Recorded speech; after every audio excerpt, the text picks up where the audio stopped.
প্রিয় ছাত্রছাত্রীরা, আমাদের দন্ত ন এবং মূর্ধন্য এই দুটো নিয়ে, এই অক্ষর দুটো নিয়ে খুব সমস্যার সম্মুখীন হই আমরা সচরাচর। কিন্তু আজকের পর থেকে আর কখনো তোমাদের দন্ত ন আর মূর্ধন্য ন নিয়ে আর প্রবলেম হবে না।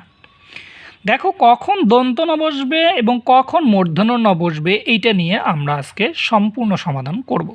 দেখো, প্রথমে কি প্রবলেম হয়, মুন্ডু বানান ময়সুকার নয় ডয় দন্ত নয় ডয় হুসুকার আর ময়সুকার মূর্ধন্য নয় ডয় হুসুকার কোনটা হবে সেটা নিয়ে আমাদের কনফিউশন। এই কনফিউশন থেকে সমস্যার সমাধান কি, দেখো এই পার্টটা, ট ঠ ড ঢ মূর্ধন্য ন, এই জায়গাটা দেখবে ট ঠ ড ঢ মূর্ধন্য ন, মানে এই টর উপরে মূর্ধন্য ন বসবে, ঠর উপর মূর্ধন্য ন, ডর উপর মূর্ধন্য ন, ঢর উপর মূর্ধন্য ন বসবে। ঠিক আছে, তারপরে দেখো ত থ দ ধ দন্ত ন, তার মানে কি দাঁড়াইলো, ত থ দ ধ, এই তয়ের উপর দন্ত ন, থয়ের উপর দন্ত ন, দয়ের উপর দন্ত ন, ধয়ের উপর দন্ত ন বসবে।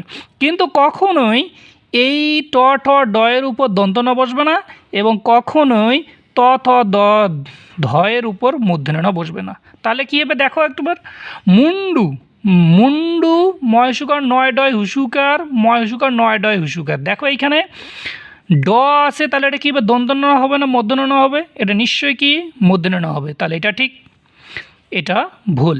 তারপরে চলে আসো দন্ত ন, দ দন্ত নয় ত আর দ মূর্ধন্য নয় ত, তাহলে কোনটা হবে, ত আছে, তাহলে ত কোনটা, এটা, তাহলে কি হবে বলো তো দেখি, দন্ত ন হবে। তাহলে কোনটা ঠিক, এটা ঠিক, এটা ভুল। তারপরে চলে আসো পণ্ডিত, ড রয়েছে, তাহলে কী হবে মূর্ধন্য ন, তাহলে এটা ঠিক, এটা ভুল।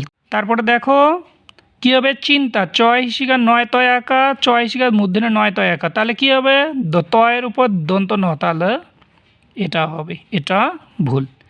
তাহলে বুঝতে তো নিশ্চয়ই সম্পূর্ণটা বুঝে গেছো তোমরা।